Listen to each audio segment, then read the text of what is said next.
Welcome, fellow Biafrans, lovers of freedom across the world. I welcome you to this amazing platform once again. I appreciate every one of you that is supporting on this platform in one way or the other, either by sharing or by reaching out to others. Please continue to share this program. If you have not yet subscribed to this channel, kindly subscribe.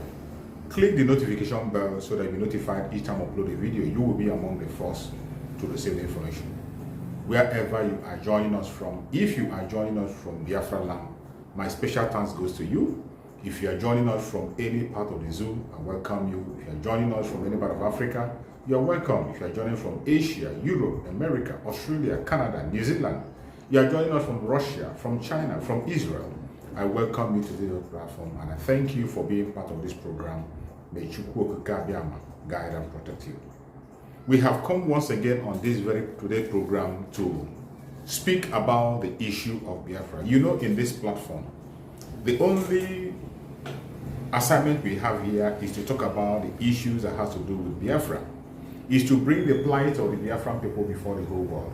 That is what we do on this platform and we will continue to do. Today we have come once again to speak on the issue of the restoration of Biafra. As we speak, a lot is going on. Since after the results that our Prime Minister announced about the self-referendum within the 3-day sit at home, things have never been the same anymore. The enemies of Biafra, more especially the contraction of Nigeria, have gone extra mile to wage war against the Biafran people because of the success they have made so far. But the more they continue to fight against Biafran, the more Biafrans see reason to resist and conquer them all. Every one of us saw what is happening in Abia State today. After the claim that 5 military officers were taken out in Abia State, we have seen what the Nigerian government are doing.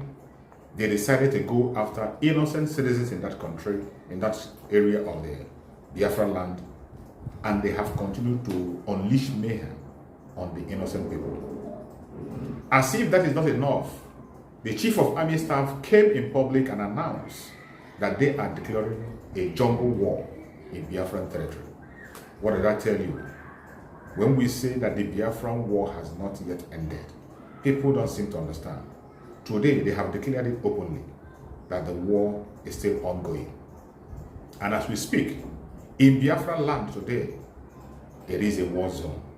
Innocent people are being kidnapped from their home indiscriminately. People that has nothing to do with what transpired.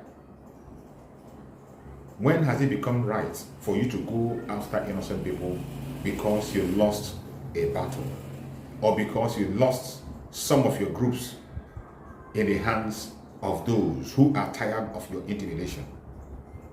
And by the way, you have been warned to stay out of Biafra land. The very day we are talking about is the day that Biafrans are remembering their heroes, and you were warned to stay away. The governor of the state went to the extent of telling you to stay away, and yet you refused. And on that day, something happened, which you claim that happened, and we saw videos. What stops you from going after those you felt committed that crime? Why are you going against innocent children? Teenagers as young as 14 years, you are kidnapping from their homes and you are taking them out. We have seen video emerge of the genocide you are committing, in Okigwe to be precise. A video emerged and you came out to debunk the video. In debunking the video, we saw you have no point. You claimed that that was, you called it, what do they call it? They say it's your naval training. You said that Navy were in battle exercise. I don't see the kind of a reason. I don't see the kind of exercise the Navy will be doing on top of a bridge. What kind of exercise that the Navy is doing on top of a bridge? You're not doing it in the water. You are not doing it in the water. You are on top of the bridge with a machine gun and you are firing towards the water in a bridge, and you stop moving vehicles right, left, and center. What kind of exercise will the Navy be doing in the public where people are passing? What kind of exercise will you carry out in that very area where you are dumping? And what is that Black Maria doing there that carried the corpse come? When you study what transpired on that short clip that our Prime Minister posted, you will see evidently that what they were committing there is nothing but genocide against innocent Biafrans. They came out to deny, first of all, they say that is not in Biafra land. They say it's in the southwest. Where in the southwest, to be precise? Can they show us the clear and full clip of that exercise? Can they give us a full clip of what they call an exercise by the Navy in the southwest? Obviously, the only reason why they came to debunk is because it is the truth and nothing but the truth. And the Biafrans will not leave any stone unturned to expose any evil against the Biafran. And we will not stop at anything to defend ourselves. Before we proceed on this program, I want to play a very short clip for you to understand that Biafrans, every Biafran, have the idea of what is going on in the country called Nigeria. For you to know the mindset of Biafrans in the street, and for you to know that Biafra can never be defeated. It doesn't matter how you try. Let us watch this brief clip, and we will come back and continue on the program. And nobody come out. Everybody was inside their door. The Hoodoo army come out to keep peace, security and peace, safety and peace. When there's peace already in Abia State, there's peace already in Abia State because people did not come out. People stay indoor. People were in their house. There's a security. There's a peace. Then what do these people come out again to do? Are you going to make peace where there's peace? Are you going to give security where there's security already? What do they come out to do? The people that they kill them, do they want to barrack and kill them? No. And remember, the chief security of Abia State, which is LS, Governor LS Oti, has given warning as a chief security. Please allow these people to celebrate their day. Everybody have right to do the remembrance of his fallen heroes. Army, stay on your own, don't come out. Police, stay, don't come out. These people are coming out. As a chief security, why not Nigerian Armed Forces obey him? Because he's the overall in Imos, in Abia State. He give order, army rebel. Why should they come out? For the first place, the chief security of that state say, as these people have decided to do this thing, we're in democratic era. They are not disturbing anybody. If the business shut down, is their own business. Not federal government business, not army business. Army stay away, police stay away to avoid this type of thing. See, they come out, which means they are not obeying the rule and regulation. They are not obeying the law. But in Imo State, in Abia State, in Enugu State, in Anambra State, the governors will claim they are the chief security. That army should go and kill. Army will obey and go and kill. But now the chief security in Abia State say, don't come out, they disobey. Look how things are going, vice versa. If they will obey Uzodimma, obey Peter Mban, obey Saludo to go and kill, why can't they obey LSOT not to come out? Are they not the same chief security? Are they not the same governors of each state? They are. After listening to this very man that just spoke, a person that is spoken from the Biafra land on the ground, this is a voice from the street. You will agree with me that every Biafra is aware of what is going on. The awareness in Biafrans is so much. Biafrans are not ignorant of the situation. They are very much aware of what is going on. And I bet you, you cannot defeat the Biafran spirit. You can never, ever defeat Biafran spirit. The more you try to defeat them, the more you create awareness. You can hear that man speaking again really. So when you begin to go after innocent people for your own fault and for your own mistake, for something you created for yourself, you could not take responsibility. You are punishing others for your own problem. The governor told you to stay indoors. You know that day is a day specially meant to celebrate the heroes of Biafra. You know what is attached to that very celebration. You know what is attached to it. The governor said, stay away. You refuse and you cannot. Just like he said, if you can obey the governors that tells you to go after innocent and take their life, and the governor tells you, do not take any life, stay away, go to your barracks, and you refuse, of course you were looking for trouble, and you got that trouble. Today, you are abducting innocent Biafrans. You are going to pay for every single atrocity you are committed in Biafra land, and I bet you, the Biafra Republic of Nigeria, under our Prime Minister, the Commander-in-Chief of the Armed Forces of Biafra, Mazi Simon Ekpa, Biafra land will be defended. Every single soul will be avenged, and you will never go scot-free. Today we see what is happening. When we say Nigeria is irredeemable, it is a fact. We are saying it based on fact. Nigeria is irredeemable. Today they are preaching their propaganda and blackmail of regional government.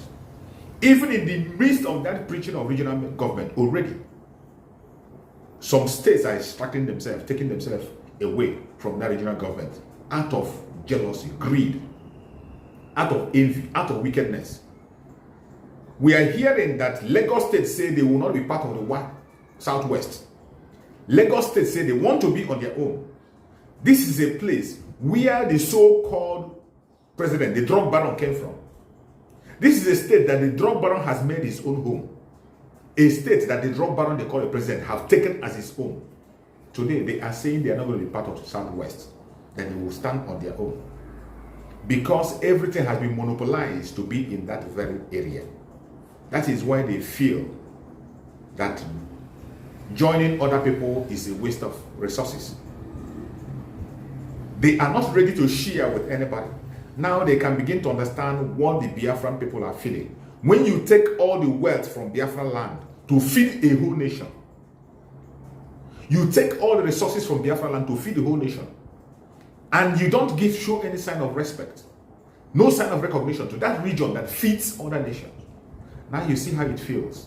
Only for the news that regional government is coming, Lagos State is already crying. I want you to watch these short clips, and we will come back again to see for yourself when we say Nigeria is irredeemable. It is irredeemable. Let's watch. Lagos State have what it takes to stand alone. Adelani Adeniji Adeli, an official of the Renaissance Group, has said that Lagos will not be part of Southwest if there is a regional system of government. In his statement, he said, "We, the indigenes of Lagos, do not wish to be part of the regional state as being proposed in the bill returning Nigeria to regional government. Our leaders and traditional rulers opposed it in 1953, and we gained respite in 1967. We, offspring of our heroes past, will not accept it. This is a clear warning that perhaps the country goes into regionalism. The Southwest should forget about Lagos as it is not part of the region." This is from Adeniji Adelani Adeli, a Lagosian and indigene of Lagos. Let's get reactions from Nigerians. What do you think about this statement as it concerns Lagos not being part of the Southwest? You can't say that Lagos indigenes are not. It will be honest with you. But as it stands now, there are some parts that can be credited to the people of Awori. But if you look at what the name stands for, Eko, you cannot link, Yorubas to Eko ab initio. No, and then yeah, it cannot.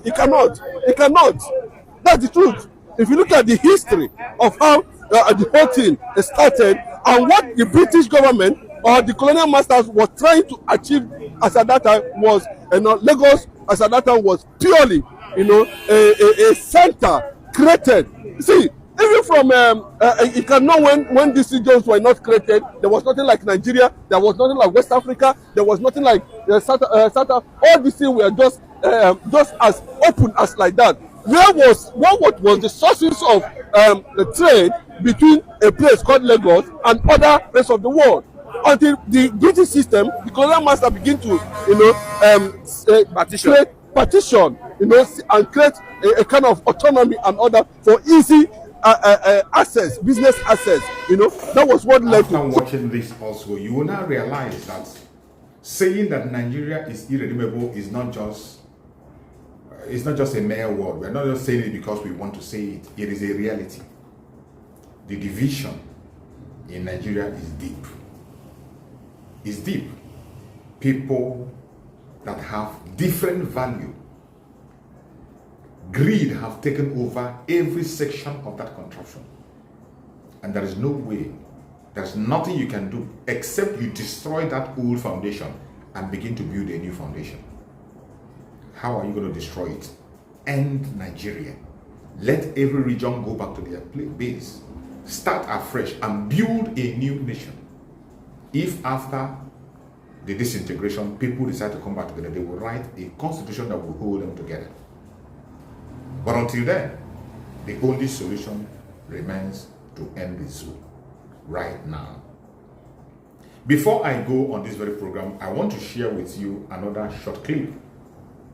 I want you to listen to this clip with a plain mind. This also points at the fact that Nigeria cannot be redeemed. You know, some of them that come to the conventional media, they are very eloquent in speaking. When you come to words, the black people, they have the words. Africans, they have the words. Nigerians, they can speak. They can sit on the office and construct a nation with their mouth.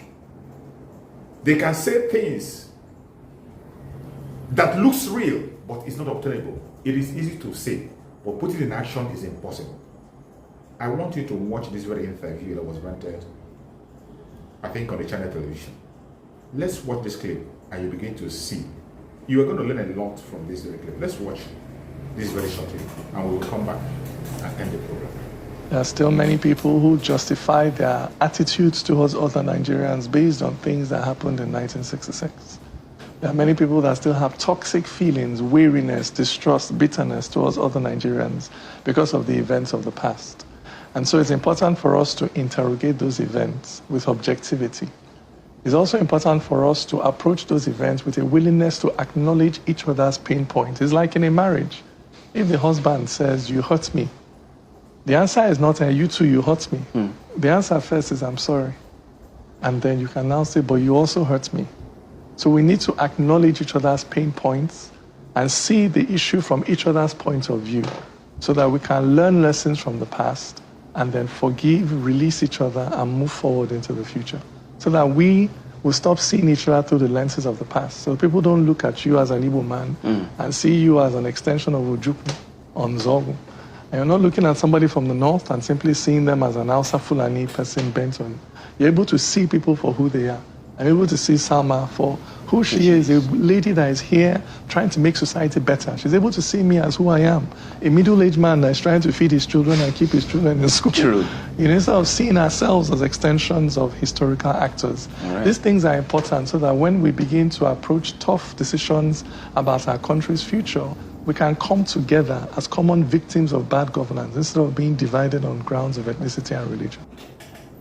Fellow Biafrans and people of the world, I hope you have learned some lesson from this very short clip that I played.